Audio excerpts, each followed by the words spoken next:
Baik, kali ini kita akan membahas mengenai persamaan kimia. Persamaan kimia itu sebetulnya merupakan representasi simbolis dari reaksi-reaksi yang menunjukkan zat-zat bereaksi atau kita sebut sebagai reaktan yang posisinya berada di sebelah kiri dari tanda panah ini. Kemudian di sebelah kanannya terdapat zat-zat hasil reaksi yang kita sebut sebagai produk. Contoh dari persamaan kimia atau reaksi kimia itu adalah CH4 ditambah O2 menghasilkan CO2 ditambah H2O. Nah, dari keterangan tadi berarti reaksi yang pertama ini reaktannya adalah CH4 dan O2. Sedangkan produknya adalah CO2 dan H2O. Jadi CO2 dan H2O ini adalah hasil reaksi ya. Sedangkan pada reaksi kedua ini bisa kita ketahui bahwa produknya adalah C6H12O6 dan oksigen, sedangkan reaktannya adalah CO2 dan H2O. Sekarang kita lihat reaksi yang ketiga. Reaktannya adalah HCl dan NaOH.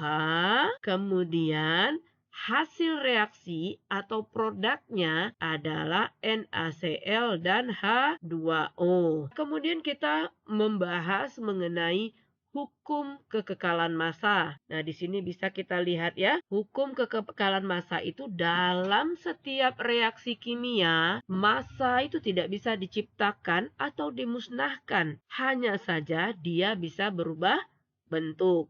Di sini, di reaksi ini bisa kita lihat bahwa nitrogen N2 ini nanti bisa berubah menjadi NH3. Oke?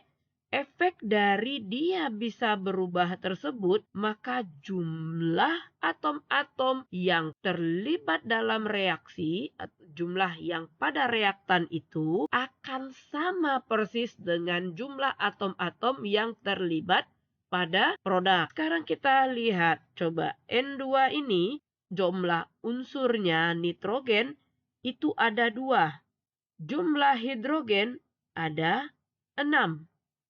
Di sini bisa kita lihat nitrogen pada produk atau hasil reaksi juga 2. Sedangkan hidrogennya juga 6. Nah, biar tidak bingung, sekarang kita coba bahas.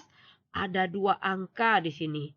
Yang pertama itu adalah angka indeks dan juga ada angka koefisien. Angka indeks pada N2 menunjukkan bahwa nitrogen itu ada 2 di dalam molekul itu.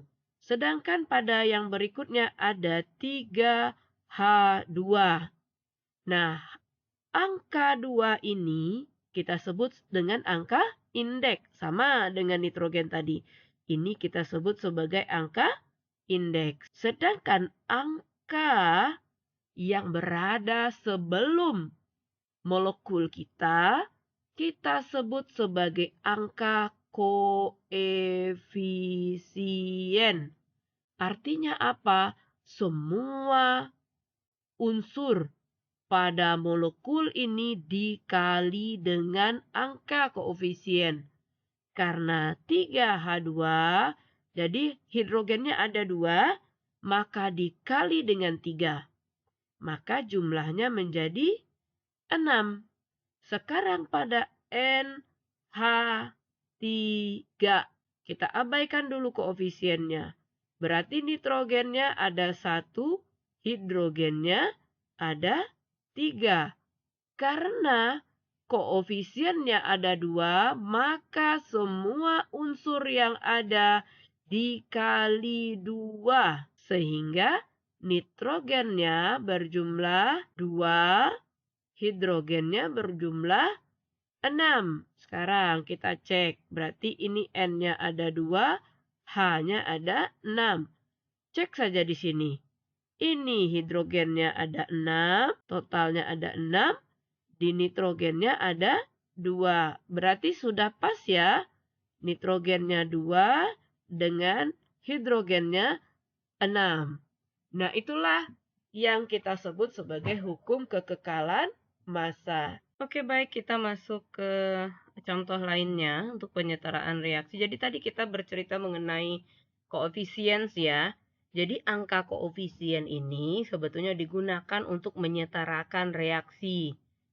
Oke, sekarang kita lihat contohnya pada reaksi di bawah ini, yaitu CH4 dengan 2O2 menghasilkan CO2 dan ditambah 2H2O. Nah, ini reaksinya sudah disetarakan ya. Artinya di bagian reaktan itu hanya ada satu karbon. Sekarang kita coba lihat, cek di setelah tanda panah ini atau pada produk berapa jumlah atom C? Iya, betul. Hanya satu atom C ya. Oke, sekarang kita coba lihat. Hanya di sini ada 4. Sekarang, kalau di setelah hasil reaksi atau produk ada berapa? Hanya ada di sini. Nah, ingat, kalau misalnya ada koefisien, maka koefisien dikali dengan jumlah total atomnya. Di sini untuk H2O, hidrogen itu ada 2. Berarti 2 dikali 2 adalah 4. Di sini ada 4, di sini ada 4. Oke, berarti C dan H sudah setara. Sekarang kita lihat oksigennya. Oksigennya, nah ini oksigennya 4 ya, karena koefisien dikali indeks. Berarti kita coba hitung.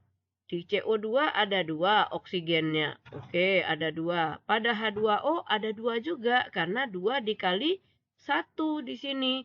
Jadi 2 ditambah 2, 4. Sama. Di sini sudah 4. Oke, jadi untuk menyetarakan ini sebetulnya ada langkah-langkahnya. Yang pertama tentunya tulis dulu reaksinya ya. Yang kedua, nih reaksinya kita sudah tulis, contohnya Al ditambah O2 menjadi Al2O3 ya. Kemudian yang kedua adalah menghitung jumlah dari setiap unsur di sisi reaktan dan produk. Kalau Al di sini hanya ada 1.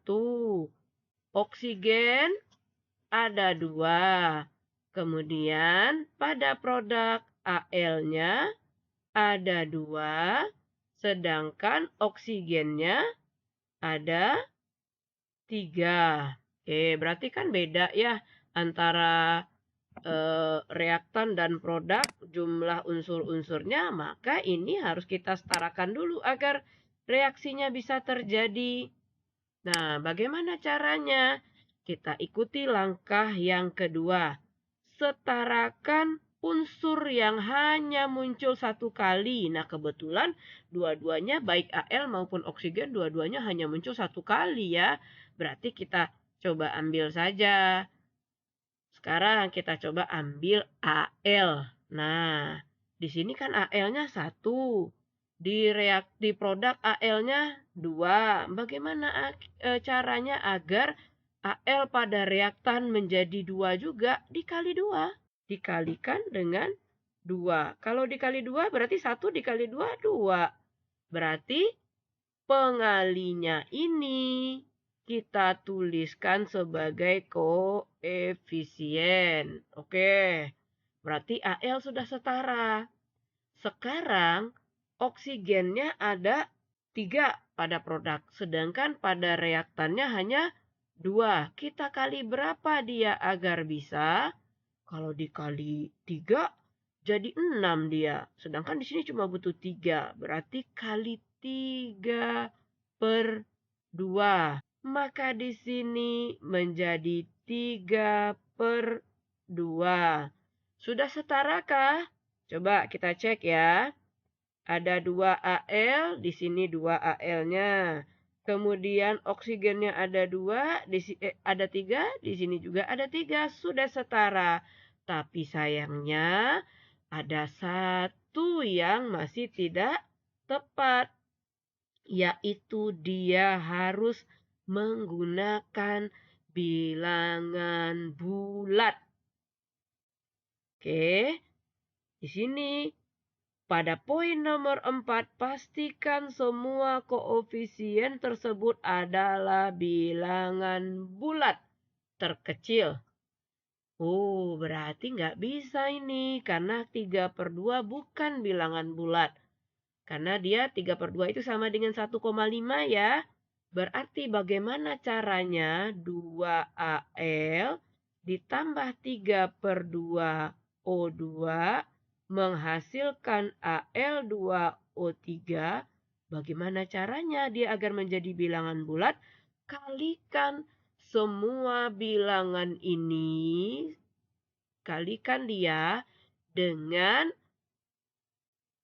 angka ini, penyebutnya. Semua berarti dikali 2. Berarti 2 dikali semua koefisien ya dikali 2 karena AL tadi 2. Kemudian kita kali 2 maka menjadi 4 AL. Kemudian 3/2 dikali 2, 3. Kemudian 3 oksigennya. Kemudian AL menjadi, tadi koefisiennya cuma 1, dikali 2 menjadi 2, Al2O3. Sekarang kita cek. Al pada reaktan ada 4, pada produk juga 4. Oksigen pada reaktan 6, pada produk juga 6. Berarti reaksi kita sudah setara. Oke. Ya, kita coba masuk ke reaksi berikutnya. Sama seperti tadi. Di sini silakan dilihat bahwa C-nya ada 3. C ada 3. H-nya ada 8. O-nya ada 2. Sedangkan pada produk C-nya ada 1. O-nya ada 2 ditambah 1. Dari sininya 2. Dari sininya 1. Kemudian H-nya ada 2. Oke, tadi katanya di sini jangan lupa langkah nomor 2, setarakan dengan unsur yang hanya muncul 1 kali. Sekarang kita lihat, C munculnya 1 kali di kiri, 1 kali di kanan. H 1 kali di kiri, 1 kali di kanan. O 2 kali, 1 kali di kiri, tapi di kanannya 2 kali ya, di kanan tanda. Sehingga ya kita pakai C atau H saja sebagai standarnya. Sekarang kita pengen di sini C-nya berarti di sininya 1. Oke, coba kita kalikan ini menjadi 3 sehingga C-nya menjadi 3. Kalau dia dikali 3, maka di sini harus ditulis di 3. Oke. Nah, kemudian hanya di sini ada 8 nih di reaktan. Tapi di produk ini hanya ada 2.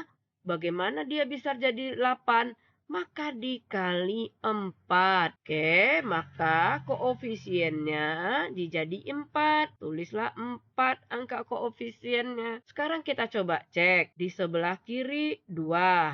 Oke, masih 2 nih karena koefisiennya belum ada yang menambah ya. Kemudian yang di sebelah kanan karena tadi ada angka koefisiennya yang ditambahkan akibat C itu, maka oksigennya menjadi 2 dikali 3. Berarti di sini 2 dikali 3 tambah 4.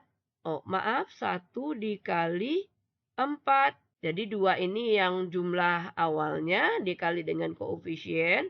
1 ini adalah jumlah awalnya dikali dengan koefisien. Berarti 6 ditambah 4 menjadi 10. Jadi oksigennya 10 nih ya. Oke, berarti oksigennya sudah ya 10. Sedangkan di sebelah kirinya cuma 5. Agar dia menjadi 10 kita kali 5. Sehingga dia 10. Maka angka 5 ini menjadi koefisien. Sekarang kita coba cek. C3 H8 ditambah 5O2 menjadi 3CO2 ditambah 4H2O. C-nya 3 di sini coba cocok 3. CH4 di sini sudah cocok 4. O-nya di sini 10. Kalau di CO2 ini ada 6, di sini ada 4, berarti cocok 10. Berarti reaksinya sudah setara. Sekarang coba lihat latihan yang di sebelah kiri ini ya.